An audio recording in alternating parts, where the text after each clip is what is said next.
Sir sir రండి sir, కూర్చోండి.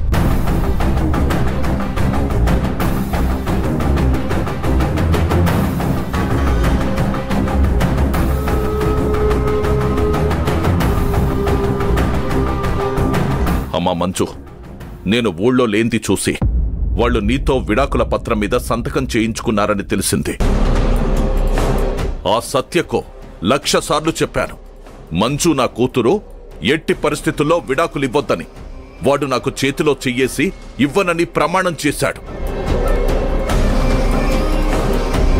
ఇప్పుడు మాట తప్పాడు. వాళ్ళు చేసిన ఈ మోసానికి నాకు బాధగా ఉంది, తట్టుకోలేకపోతున్నాను. నాన్నగారు, మీరు బాధపడకండి.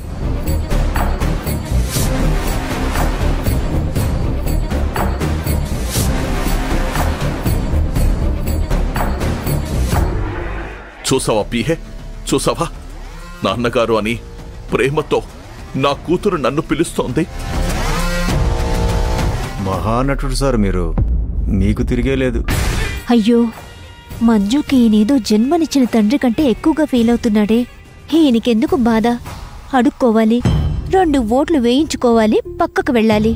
అంతేకాని పెళ్ళిళ్ళు విడాకులు ఈయనకు అవసరమా? అమ్మా మంచు, ఈ రోజుతో నాకు సత్యకున్న సంబంధం, నాకు ఆ ఇంటికున్న సంబంధం తెగిపోయింది.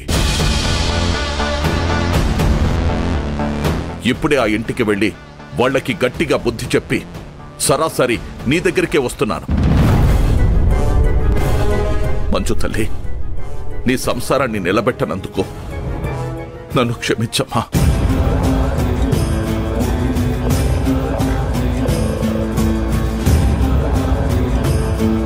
అంత మాట అనకండి నాన్నగారు.